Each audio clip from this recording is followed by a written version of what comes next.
अस्सलाम वालेकुम to all of you. मेरा नाम मोहम्मद बिलाल हुसैन है और आप मेरा यूट्यूब चैनल देख रहे हैं। आज आप लोगों को मैं डिस्कस करूंगा आप लोगों के साथ कि यूग्रेड स्कॉलरशिप के लिए पर्सनल स्टेटमेंट जो है वो कैसे तैयार की जाती है। उसके हवाले से मैंने आप लोगों के साथ एक छोटी सी प्रेजेंटेशन शेयर करनी है और आई एम श्योर कि ये प्रेजेंटेशन आप लोगों के लिए काफ़ी हेल्पफुल साबित होगी।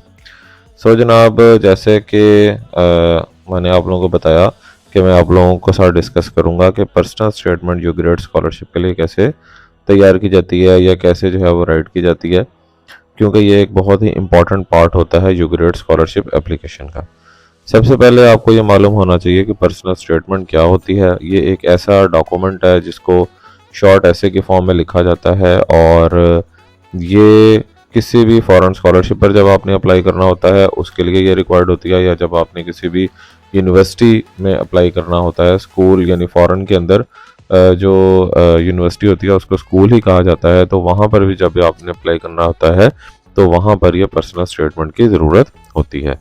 पर्सनल स्टेटमेंट बेसिकली जो है वो स्क्रूटनी कमेटी को ये बताती है कि भाई आप कौन हैं, आपके इंटरेस्ट क्या हैं, आपकी पर्सनैलिटी क्या है, और पर्सनल स्टेटमेंट जो है वो ये जस्टिफाई करने की कोशिश करती है कि आप ही वो राइट पर्सन है जो कि किसी भी पर्टिकुलर स्कॉलरशिप प्रोग्राम के लिए फिट इन है। तो इससे आप अंदाज़ा लगा सकते हैं कि पर्सनल स्टेटमेंट जो है वो एक कितना इम्पॉर्टेंट डॉक्यूमेंट है, क्योंकि ये आपको रिप्रेजेंट करता है आगे जाके। अब इसकी ज़रूरत क्यों महसूस होती है? इसकी ज़रूरत इसलिए महसूस होती है क्योंकि जैसे आप लोगों को मालूम है कि किसी भी स्कॉलरशिप एप्लीकेशन के लिए सैकड़ों के हिसाब से एप्लीकेशंस जो हैं वो आती हैं किसी भी स्कॉलरशिप के लिए, और इन सैकड़ों एप्लीकेंट्स को इंटरव्यू के लिए नहीं बुलाया जाता या ऑनलाइन इंटरव्यू के लिए नहीं बुलाया जाता, और इसीलिए इन एप्लीकेंट्स की शॉर्ट लिस्टिंग के लिए पर्सनल स्टेटमेंट को इस्तेमाल किया जाता है, और उसके बाद फिर जो शॉर्ट लिस्टेड कैंडिडेट्स होते हैं उनको फिर इंटरव्यू के लिए जो है वो बुलाया जाता है, क्योंकि पर्सनल स्टेटमेंट से आइडिया हो जाता है कि कोई भी जो पर्सन है उसका बेसिक टैलेंट जो है वो क्या है और क्या उसको इंटरव्यू के लिए शॉर्ट लिस्ट किया जाए या ना किया जाए। तो इससे आप अंदाज़ा लगा सकते हैं अगेन कि पर्सनल स्टेटमेंट कितना इंपॉर्टेंट डॉक्यूमेंट होता है। अब ये जो पर्सनल स्टेटमेंट होती है इसके मेन कंपोनेंट्स क्या हैं, यानी इनमें क्या क्या चीज़ें, इसको लिखते हुए आपने ज़हन में रखना है। अगर हम यूग्रेड की पर्सनल स्टेटमेंट की पर्टिकुलरली बात करते हैं तो इसमें इसमें जो आपने लिखना है, जो वर्ड्स लिखने हैं वो 200 से 250 वर्ड्स के अंदर अंदर आपने अपनी पर्सनल स्टेटमेंट लिखनी है। और अगर ये देखा जाए तो ये बहुत कम वर्ड्स बनते हैं, लेकिन इन्हीं कम वर्ड्स में आपने अपने आप को एक्सप्लेन करना है। अब अपने आप को अपने एक्सप्लेन जो करना है वो कैसे करना है पर्सनल स्टेटमेंट में, कि नंबर एक तो आपने अपना सबसे पहले सेल्फ इंट्रोडक्शन देना है। सेल्फ इंट्रोडक्शन देने के बाद आपने अपनी इंटरेस्ट और पर्सनैलिटी के बारे में जो है वो इजहार राय करना है पर्सनल स्टेटमेंट में। फिर इसी के साथ साथ आपने अपने एकेडमिक ऑब्जेक्टिव्स के बारे में पर्सनल स्टेटमेंट में बताना है, और उसके बाद फिर आपके जो गोल्स हैं अपने फील्ड ऑफ स्टडी के अंदर या आपकी पर्सनल डेवलपमेंट के हवाले से आपके जो गोल्स हैं, जो टारगेट्स हैं, उनको आपने एक्सप्लेन करना है इस पर्टिकुलर डॉक्यूमेंट में। इसी के साथ साथ और जो इम्पोर्टेंट पॉइंट्स जो आपने डिस्कस करने हैं इसमें वो ये है कि आप ये जो यूग्रेड स्कॉलरशिप है इसको क्यों अचीव करना चाह रहे हैं, इसकी क्या रीज़न है। ठीक है जी, वो आपने जो है इसके अंदर एक्सप्लेन करना है इन जनरल। फिर इस स्कॉलरशिप को हासिल करने से आपको क्या फ़ायदे हासिल होंगे। ऑब्वियसली भी बात है कि फाइनेंशियली आपको फ़ायदा होगा, पर्सनैलिटी डेवलपमेंट के हिसाब से आपको फ़ायदा होगा, तो आपने मेन रीज़न्स इसकी जो है वो पर्सनल स्टेटमेंट के अंदर लिखनी है। फिर अगर आपको ये स्कॉलरशिप मिल जाता है तो इससे आपके बाद में कंट्री को और दुनिया को आपकी ज़ात से क्या फ़ायदा होगा, और ये अगर स्कॉलरशिप प्रोग्राम आप विन यूग्रेड का कर लेते हैं तो उसके बाद आपके फ्यूचर गोल्स क्या हैं। तो यानी कि इन सारे क्वेश्चन का आंसर जो है ये आपने अपनी पर्सनल स्टेटमेंट के अंदर देना है, जो कि आप यूग्रेड स्कॉलरशिप के लिए अप्लाई करते हुए बनाएंगे, और इसकी वर्ड लिमिट 200 से 250 वर्ड्स के दरमियान है। अब ये तो हो गया इसका ओवरऑल मेकअप के जनाब आपने इसको बनाना कैसे है या इसमें कंपोनेंट्स कौन से आएंगे। इसके हवाले से कुछ टिप्स हैं वो भी मैं आप लोगों के साथ शेयर करूंगा पर्सनल स्टेटमेंट को बनाने के हवाले से। इस पर पर्टिकुलरली अगर हम यूग्रेड की बात करते हैं तो यूग्रेड स्कॉलरशिप के लिए तो कौन कौन सी टिप्स हैं वो मैं आप लोगों के साथ शेयर करता हूं। पहले आता है टिप नंबर 1 कि आपने जब पर्सनल स्टेटमेंट अपनी लिखना शुरू करनी है तो उससे पहले, लिखने से पहले आपने जो ऐसे प्रीवियस स्टूडेंट्स जिन्होंने यूग्रेड का स्कॉलरशिप विन किया हुआ है इनकी पर्सनल स्टेटमेंट्स आपने गो थ्रू करनी है। ये आपको यूट्यूब से मिल जाएंगी, फेसबुक से मिल जाएंगी, गूगल से मिल जाएंगी।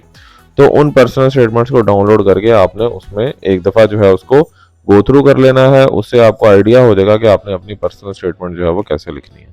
टिप नंबर 2 है कि आपने अपने नेचुरल स्टाइल को फॉलो करना है, किसी चीज़ को कॉपी पेस्ट नहीं करना। क्योंकि जो पर्सनल स्टेटमेंट होती है उसको आप मुख्तलिफ तरह से जो है वो लिख सकते हैं।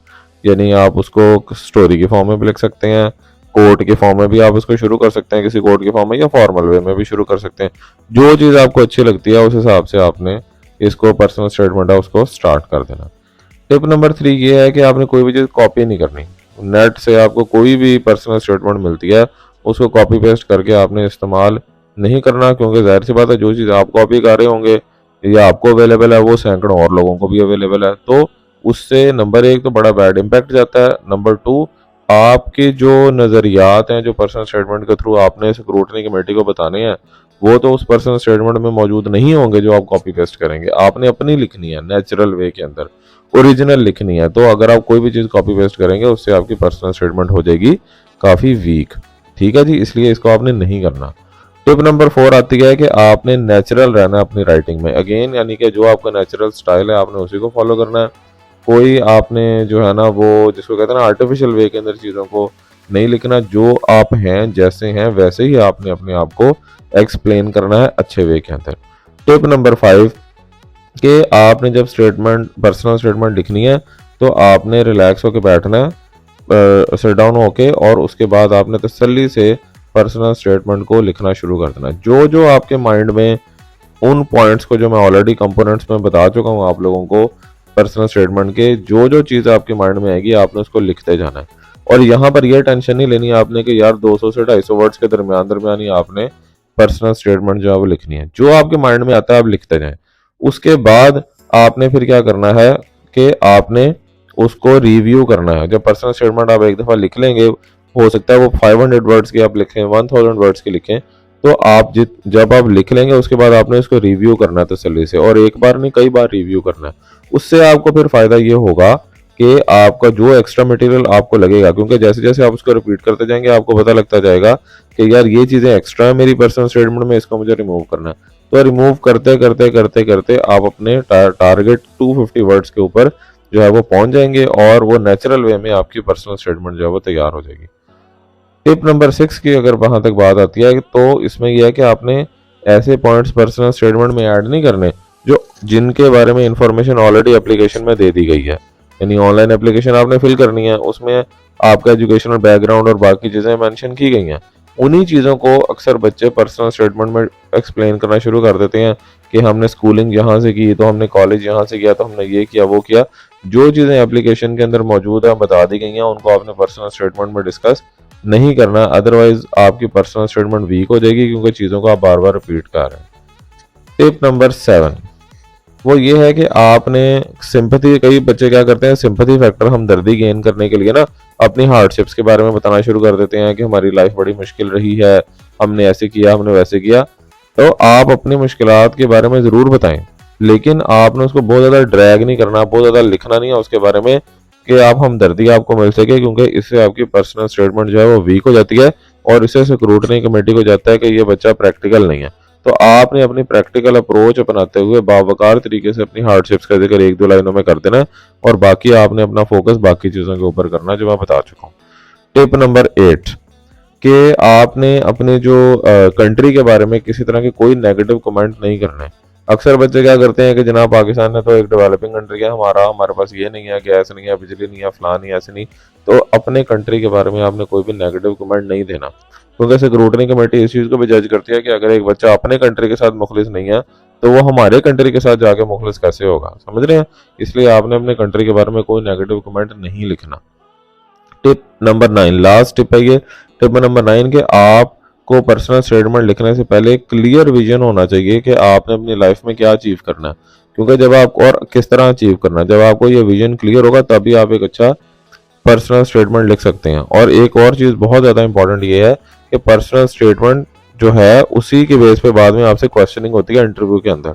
अगर आपकी शॉर्ट लिस्टिंग हो जाती है और फिर आपको इंटरव्यू के लिए कॉल किया जाता है तो आपसे क्वेश्चनिंग होगी, और वो क्वेश्चनिंग आपकी पर्सनल स्टेटमेंट और आपकी एप्लीकेशन से रिलेटेड होगी। तो अगर आपको विजन ही क्लियर नहीं होगा कि आपने आगे जाके क्या करना है, तो आप अपनी पर्सनल स्टेटमेंट को जस्टिफाई ही नहीं कर पाएंगे और फिर मसला ख़राब हो जाएगा। तो आई एम श्योर कि ये कुछ टिप्स 9 टिप्स जो आप लोगों के साथ मैंने शेयर किए हैं, ये भी आप लोगों के लिए हेल्पफुल साबित होंगी, और जो कंपोनेंट्स और जो बाकी चीज़ें मैंने शेयर की हैं वो भी आप लोगों के लिए हेल्पफुल होंगी। बाकी मेरा जो चैनल है जिस पर आप ये वीडियो देख रहे हैं, इसका नाम है मोहम्मद बिलाल हुसैन। आप ये काइंडली बाकी लोगों के साथ भी शेयर कीजिएगा, ये वीडियो भी शेयर कीजिएगा, ताकि बाकी लोग भी इस वीडियो से इस्तेफादा हासिल कर सकें और सदका जारिया का प्रोसेस चल सके। और thank you so much for listening. अगर आप लोगों के कोई भी क्वेश्चंस हैं तो उनको कमेंट सेक्शन के अंदर आप पेस्ट कीजिएगा। मैं इंशाल्लाह ताला और अजीज आपके हर क्वेश्चन का आंसर करूंगा। इंशाल्लाह ताला नेक्स्ट वीडियो में नए टॉपिक के साथ आपकी खिदमत में दोबारा हाजिर होंगे। जज़ाकल्लाह एंड अल्लाह हाफिज़।